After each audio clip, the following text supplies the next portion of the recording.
En la madrugada del 1 de enero de 1872, el pueblo de Tandil fue sorprendido por un tremendo hecho de sangre.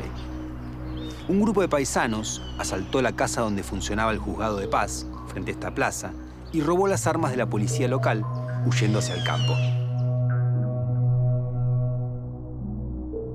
Enseguida comenzaron a asesinar a hombres, mujeres y niños, casi todos inmigrantes, la mayoría de los cuales vivían en 2 campamentos de carretas a las afueras del pueblo. Antes de que los detuvieran ese mismo mediodía, habían matado a 37 personas con gran brutalidad. Mientras atacaban gritaban: ¡vivan los argentinos! ¡Mueran los extranjeros y los masones! Llevaban una bandera roja y en cada sombrero una divisa punzó. Eran los jinetes del apocalipsis.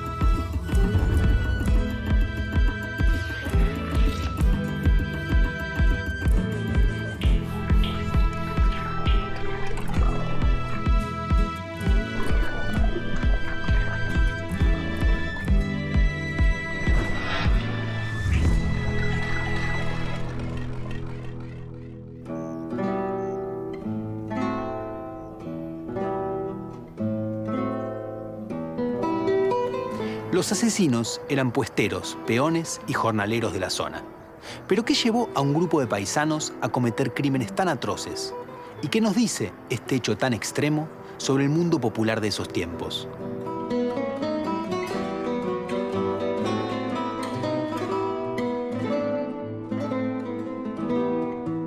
Tandil era hasta entonces un tranquilo pueblo bonaerense cercano a la frontera con los indígenas, cuyo rasgo más llamativo era la piedra movediza, una gran roca que oscilaba sobre un cerro cercano al pueblo.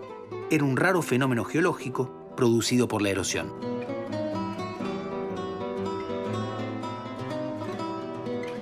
La prosperidad ganadera de Tandil atrajo a varios migrantes de distintos lugares del país y también a extranjeros que recalaban en las pampas. Algunos de ellos llegaron a formar parte de la élite local. El más rico y poderoso de la época fue el español Ramón Santamarina.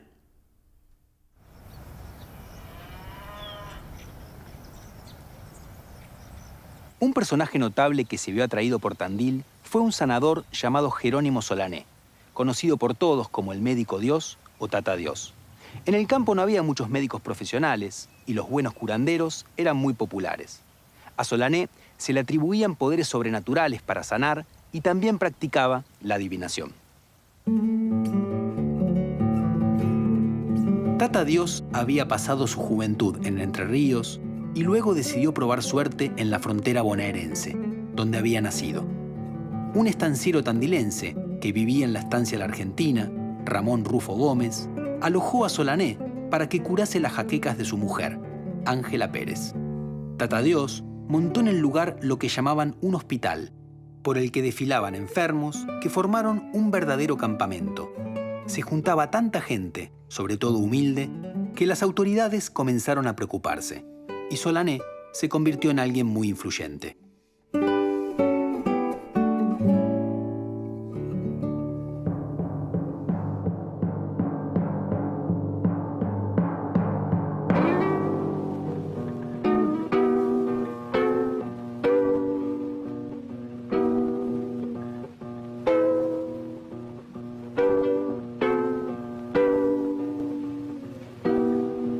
Acá estaba el rancho de Jacinto Pérez. El lugar se llamaba Peñal Verde.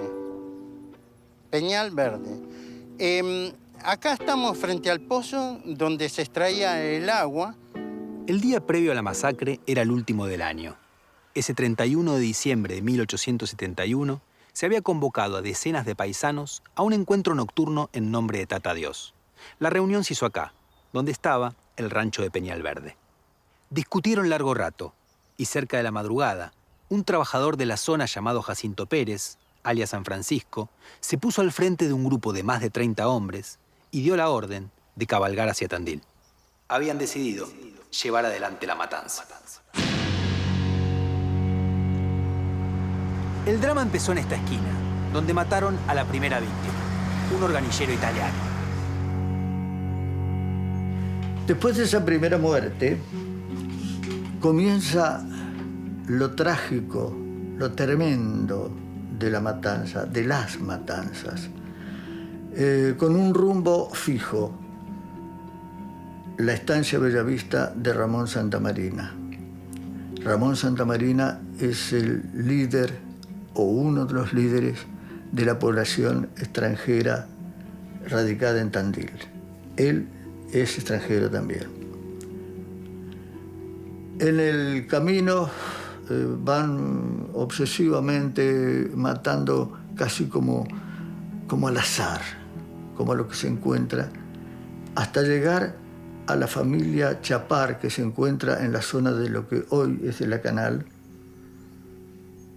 17 muertos, degollados, un niño de pocos meses. Es lo que corona el dramatismo de esta matanza. Esto es lo que, cuando lleguen las noticias al pueblo, va a provocar una reacción colectiva. Tras recuperarse de la sorpresa, las autoridades reaccionaron. El juez de paz mandó una partida a perseguir a los asesinos. Los alcanzaron antes del mediodía, apresando a 8 de ellos y matando a otros 12, entre ellos a Jacinto Pérez, el cabecilla.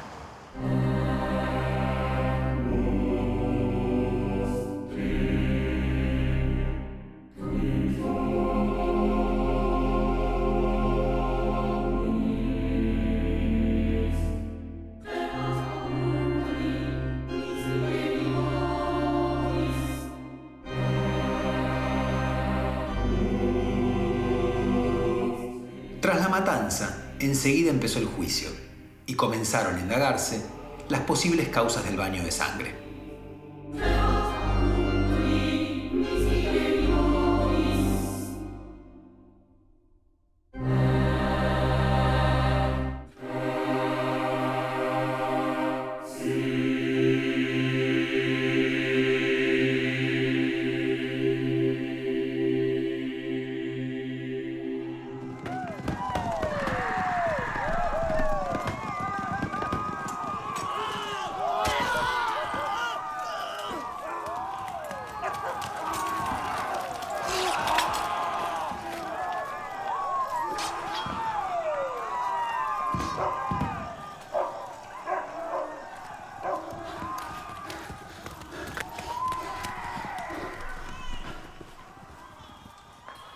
Primero, pensaron que podía tratarse de un conflicto político, ya que ese 1 de enero había elecciones para diputados nacionales en Tandil y los comicios de la época a veces daban lugar a enfrentamientos violentos, pero nunca tan extremos como este, y la hipótesis fue rápidamente descartada.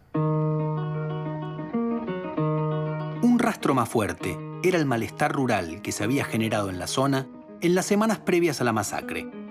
Algunos indígenas habían realizado hurtos y matanzas de animales, y los paisanos tandilenses culpaban de eso a los comerciantes de Azul, muchos de ellos extranjeros, porque compraban yeguas robadas y cueros vacunos, y también porque eran los que debían brindar las raciones que la provincia le otorgaba a los indios para mantener la paz. Como las entregas se habían atrasado en esos meses, comenzó el robo de ganado. Pero ese descontento rural tampoco era razón suficiente para lo ocurrido.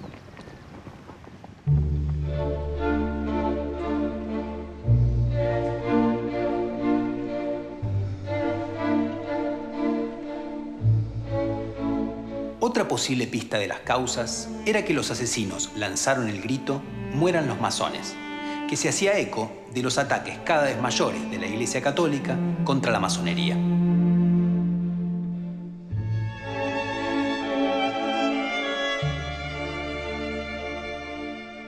Las logias masónicas tenían doctrinas que escapaban al control de los obispos y servían como ámbitos de difusión de las ideas modernizadoras que amenazaban el influjo de la Iglesia sobre la sociedad.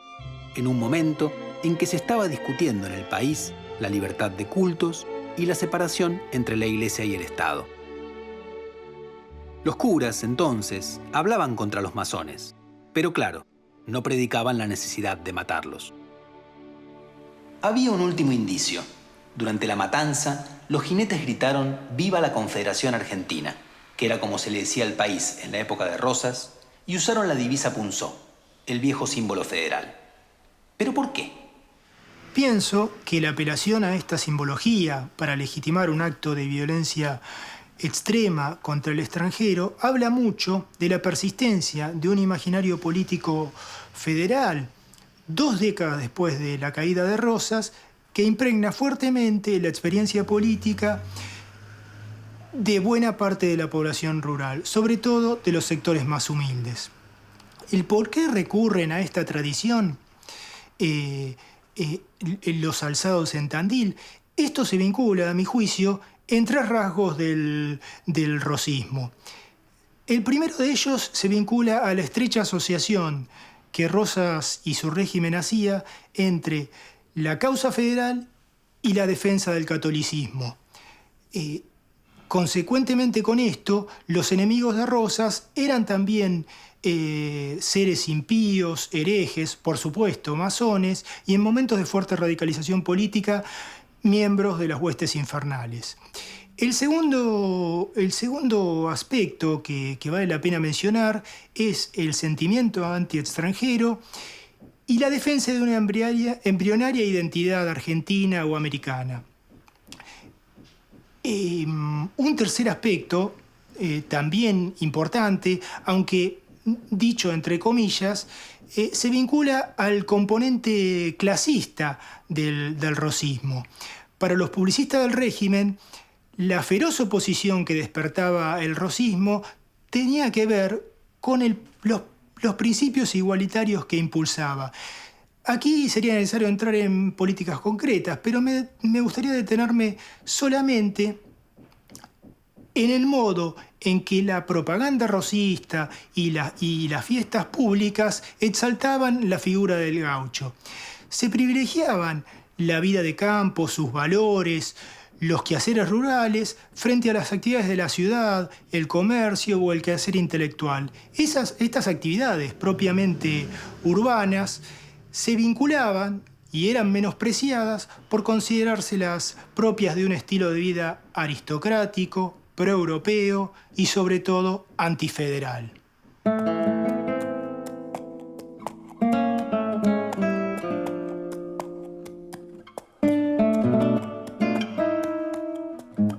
El descontento y la nostalgia popular se debían en buena medida a la presión estatal.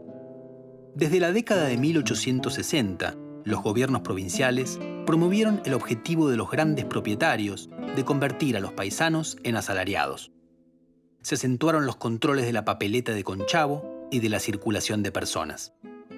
En 1865 se sancionó el Código Rural, que buscó afianzar los derechos de propiedad y controlar los usos rurales basados en la costumbre. Los animales salvajes, nutrias, ñandúes, perdices, armadillos, pájaros y vizcachas, dejaban de ser propiedad común para pertenecer al dueño de la tierra donde se encontraban. Cazarlos era ilegal. También lo era tomar leña, cardos, paja o piedras. Todas estas disposiciones tenían antecedentes, pero ahora el Estado contaba con más fuerza para hacerlas cumplir. El accionar represivo creció como nunca y la vida se hizo más difícil para los criollos pobres. De todos modos, no olvidemos que el dato más significativo de este caso es que las víctimas eran extranjeros de distinto origen, a quienes en la época se llamaba gringos. Pero ¿cuál era la causa del odio contra ellos?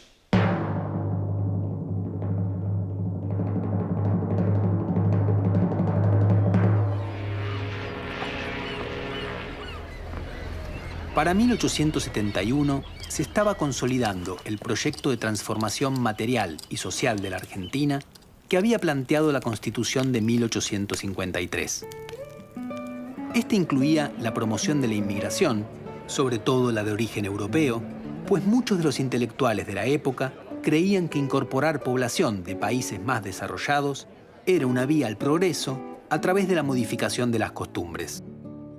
El arribo de inmigrantes era cada vez mayor y muchos de ellos se afincaron en la provincia de Buenos Aires, dedicándose al comercio y a las faenas rurales, como el tambo o la cría de ovejas. En esta última actividad, que en la época era fundamental porque el principal producto de exportación argentino era la lana, los salarios eran más altos y la mayoría de los puestos, que requerían especialización, quedaban en manos de inmigrantes. Esto profundizaba la tensión.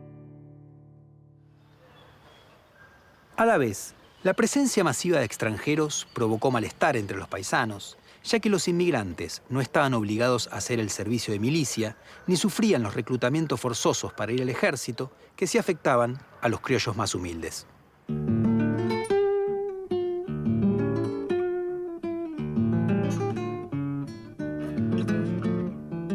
José Hernández, en su poema El gaucho Martín Fierro, que se publicaría precisamente en 1872, dejó testimonio de la vigencia de esos sentimientos contra los gringos. No hacen más que dar trabajo, pues no saben ni ensillar, no sirven ni para carnear, y yo he visto muchas veces que ni volteadas las reses se les querían arrimar. Y lo pasan sus mercedes lengüeteando pico a pico, hasta que viene un milico a servirles el asao. Y eso sí, en lo delicado, parecen hijos de rico.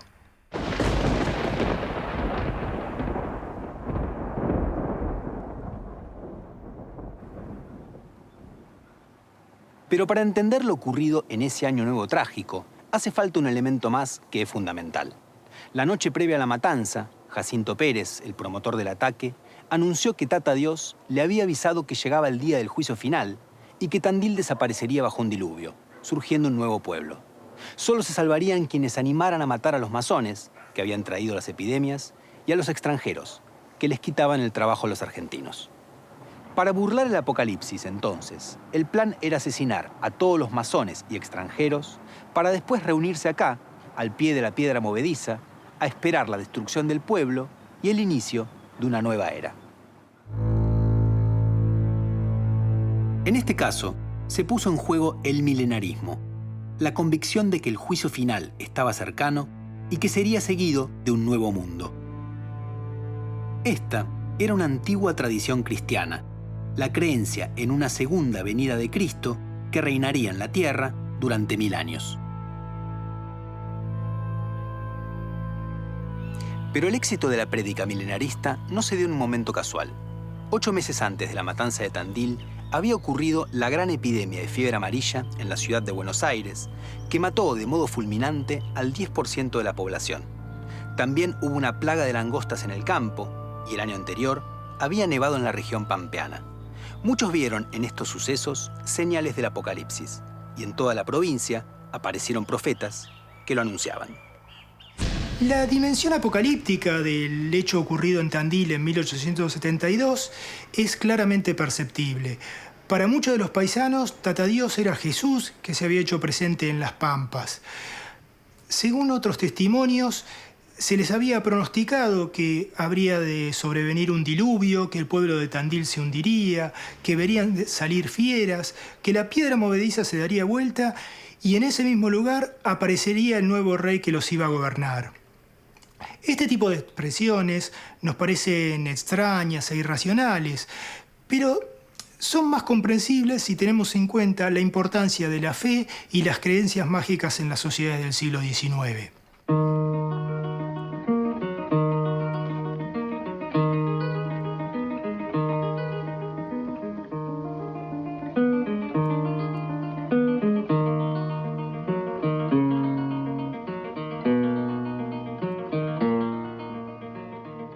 Varios testimonios acusaron a Tata Dios de haber profetizado el apocalipsis, pero él negó cualquier relación con los hechos y, según algunos testigos, se sorprendió al enterarse de que había sido denunciado como promotor de la masacre.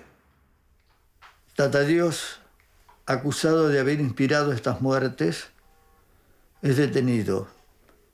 Se niega a declarar ante las autoridades. Solo hablaré ante el juez justo.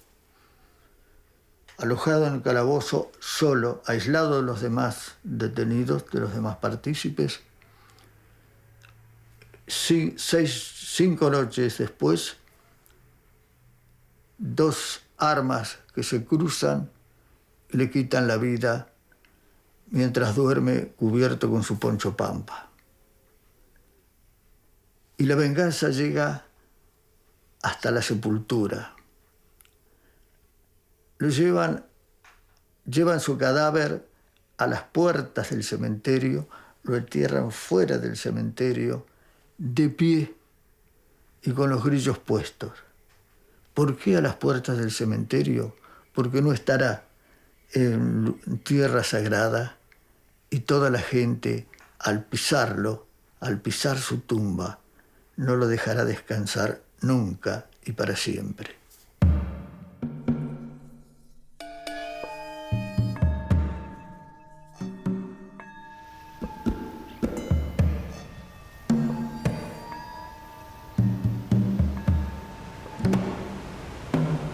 El juicio a los implicados que fueron capturados se hizo con rapidez para los estándares de la época. Algunos fueron sentenciados a penas de cárcel y otros fueron absueltos porque no pudo probarse su participación en los hechos. 3 de los acusados fueron condenados a muerte, pero uno murió en prisión. Los otros 2 fueron fusilados en esta plaza en septiembre de 1872.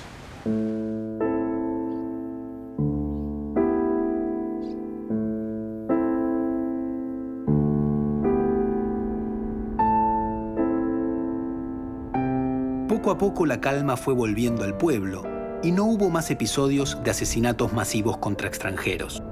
Y si bien las tensiones con los criollos continuaron, la integración de los inmigrantes en la región pampeana no sería violenta. La masacre de 1872 fue el resultado de la combinación de un malestar del momento, un fuerte sentimiento anti-extranjero y la creencia firme en que llegaba el apocalipsis. Fue también la expresión, la más terrible posible, de las tensiones sociales y políticas acumuladas en una zona de frontera que atravesaba un proceso acelerado de crecimiento. No fue el fin del mundo, como suponían los jinetes asesinos, pero sí la reacción extrema de una sociedad que estaba desapareciendo.